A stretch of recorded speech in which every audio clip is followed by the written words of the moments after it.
Hey party people. In this video, I want to show you how color theory concepts translate in practical application to fashion design. I have mentioned this before, but I use two different color wheels. I use your standard red, yellow, and blue color wheel for design purposes, for matching colors, for figuring out what goes with what, figuring out color schemes. And then I use a cyan, magenta, yellow, black color wheel for the actual mechanics of color mixing. Okay. And today I'm going to paint using inks. Y'all always like to know what materials I'm using. So briefly, I will show you. Today I'm going to experiment with Holbein inks, and liquid watercolors, basically, and the Sennelier inks. I'm using Bienfang watercolor paper, cold press, 140 pound, etc., etc. And I'll put all the colors and, the specifics in the description box below. But just know that with the inks, I'm still experimenting. I don't have an opinion on these inks yet.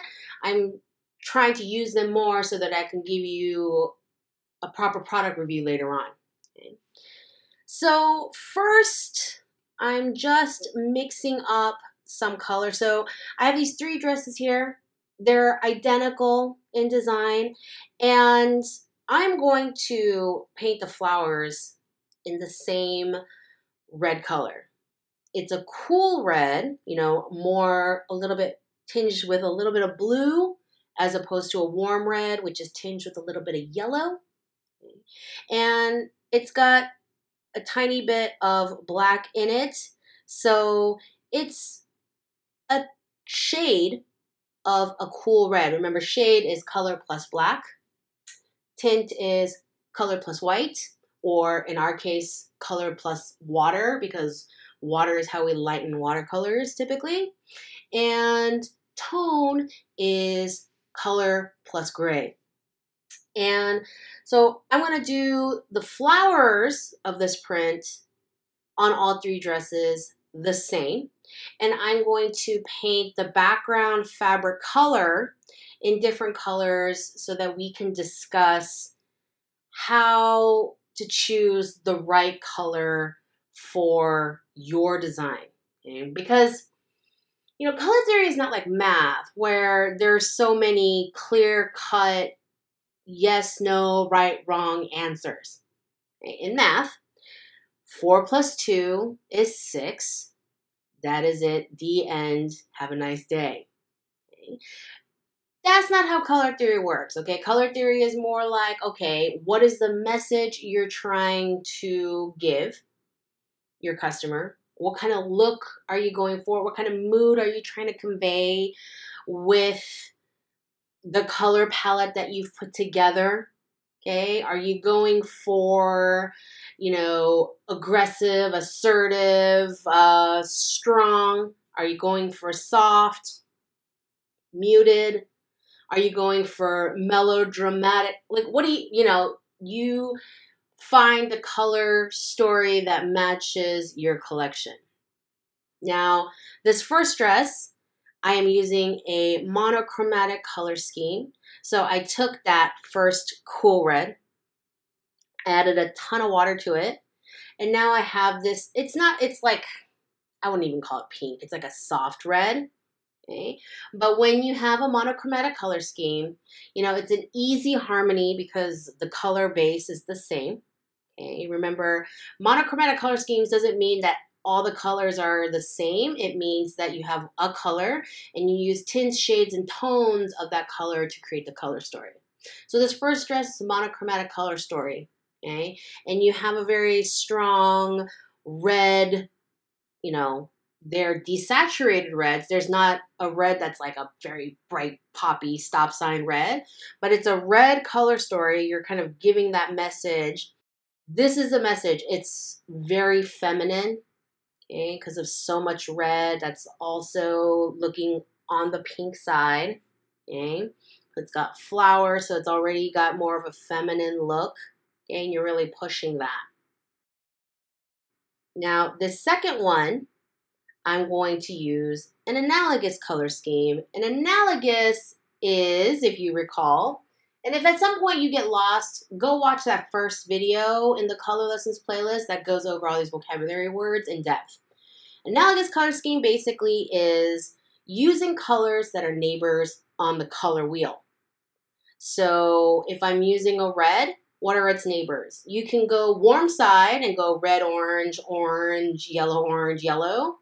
Or you can go cool side and go, red, red, violet, violet, violet, blue, like in that direction. Or you could do a little bit of both. You could do like a little red, red, orange, and a little red, red, violet. That kind of color family. And in this one, so that I can have a distinct difference between the first one and this one, I'm going for a desaturated red-orange. And I am purposefully using not the perfectly saturated colors that you see on the color wheel, because we often do not design with those colors. Okay, so I'm using the red-orange. I've desaturated it a lot. It's a shade. Okay, I added a tiny bit of the Higgins Black India ink, and I've turned it almost brown. Okay, but it gives an overall earthy look. Now, when you look at the first two dresses, okay, to me, I look at the first one and I think spring. This would be appropriate for a spring collection with the lightness of the pink soft red. And the second one, because of the warmth of the red-orange shade, it looks more appropriate for fall. Okay? I deliberately tried to choose very kind of like neutral silhouettes so that wouldn't, make you think one way or the other, but really give the message with the color. And I think that warmth with the brown and the dark red coming in together, that gives more of a fall look. That gives a little bit older, slightly more sophisticated look as opposed to the monochromatic color scheme. What do you think? Now, this third one, I am applying a complementary color scheme. Okay, so complementary colors are opposites on the color wheel. Red's complement is green. So I'm doing the background in green, but I don't want it to look like Christmassy. Okay, that's the thing with red and green, is if you're not careful, it looks Christmassy. But this one, I created a muted green. Mutes are color plus complement to create a more neutral color. And so I've got a tiny bit of that reddish undertone to the green so that it harmonizes back to the red, and you create this red and green color palette that doesn't look Christmassy. Okay? But because the colors are complements, the number one thing they do is make the other color pop while still harmonizing together.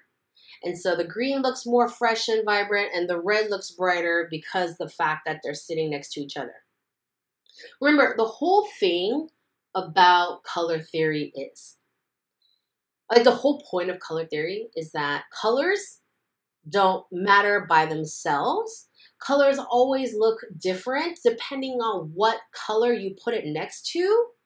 And figuring that out, figuring how colors work together and how they look together is what is going to help you be a better designer. The next concept I want to discuss is value, value usage, and value placement. Value is the lightness or the darkness of a color. Okay, so in a previous video, I talked about high key, middle key, low key. I think that was in the multi-figure composition video where I talked about how value creates mood and how it creates composition.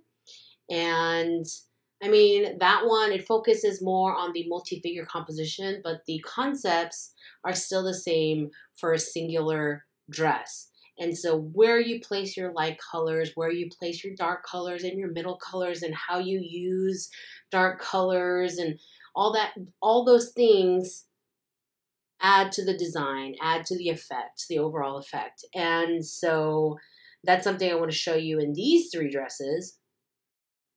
In this first dress, I'm keeping things fairly middle key, and I am going to create a gradient where the ruffles towards the hem get darker, but I'm still keeping the value range fairly narrow. Okay? I'm not creating a lot of contrast. Okay? I want, in this particular instance, I want softer transitions. Okay? I still want the gradient. I want the visual interest of the gradient, but I want to keep it kind of a narrow focus. Side note, this ink dries so fast, I had no time to blend my shadows. Oh my God. So that painting doesn't look great. All right, in this middle dress, I am creating the gradients again, but I'm using more of a full range of values where I start off lighter, and it wasn't light enough, so here I am adding a little bit of water. And I am creating much darker ruffles at the bottom than I did in the first dress. And it's not turning out that way, so I'm just going to keep applying color until I get the value range that I want. And I created this burgundy color for the bottom ruffles, and then so you have the full range. Okay. Which do you prefer? Do you like the narrow middle key color range, or do you like the extreme pale pink to the burgundy? Okay. There is no right answer. This is your preference. This is the design. This is the process. Because the thing is, honestly, like I can think something is ugly and you can think it's beautiful, or vice versa. What I'm trying to push onto you as designers is make deliberate, educated decisions on how to use color. Okay? You'll get to a point where things come naturally and you're not thinking in terms of color schemes and how to do this and how to figure things out in the most academic way. It'll become more of a natural instinct, but that requires time and practice. Okay? In this last dress, I am putting the darkest values on the top and putting the lightest colors on the bottom. And when I'm done painting this one, pay attention to how it changes the proportions or perceived proportions of the dress. Because dark colors tend to make things look smaller and light colors tend to make things look bigger. And so when you have these extreme value changes, it is going to change what the proportions kind of look like. You know, where the points of emphasis are, the overall effect. Okay, let me know in the comments what you like, what you think. You know, is this a desired effect? This set of 3 dresses, I wanted to talk about complementary color schemes more in depth, because I want to talk about how we use the complements to create more neutral tones, and how certain neutrals go with other neutrals because of the undertone of the color. Okay? When we discuss complementary colors, some people just assume, oh, yellow and purple, and we use the bright colors, and you look at that, and usually, you know, they don't look great, okay, in their purest saturated form, okay? And so you might be thinking, well, I'm not going to use that, Zoe, because it's too bright, it's too different, and I don't really get how they harmonize, and yellow and purple, does anybody really wear that? I get that response a lot, and I get it. I don't particularly like yellow and purple in their purely saturated form much either. not together anyway. Like, I like and wear a lot of yellow, actually. You're like, Zoe, you wear something other than black? I do when I'm not teaching. In this second dress, I have a yellow, but I have muted it with some of the violet. So you're getting a softer yellow. It's definitely distinctly yellow, but it's creamier. It's more neutral. Okay, it's a little bit more sophisticated. Okay, it's going toward the light, warm, creamy, neutral territory. Okay, in leather speak, we would call this kind of like a blondie, cashmere, chamois sort of color. Okay. So you see how those two yellows are very different.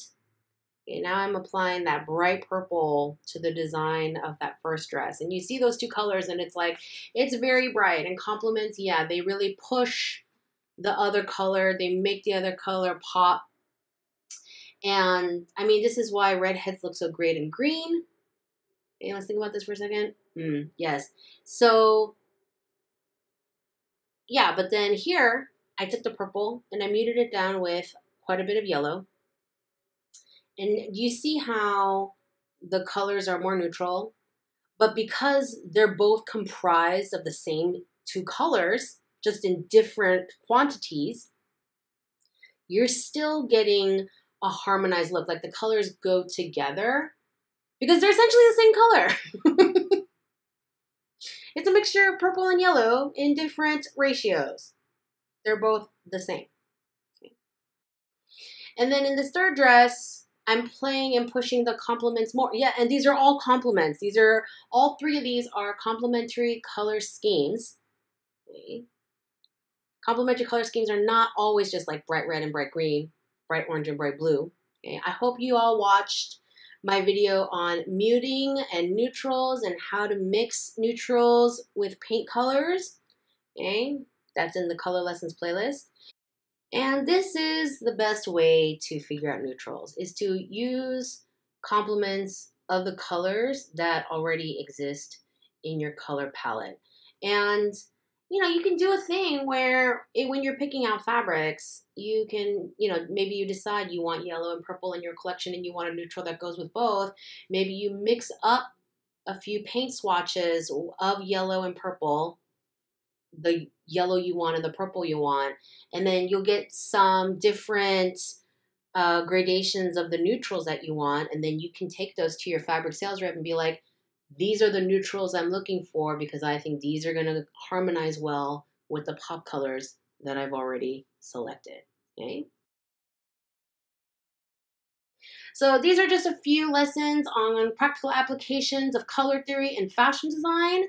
Please hit the like button, the thumbs up button, if you want me to continue this series, if you found this video helpful for your design purposes. Share, subscribe, comment. Let me know which ones were your favorite iterations of these dresses. Ask me all your color theory questions, and I will see you in the next video.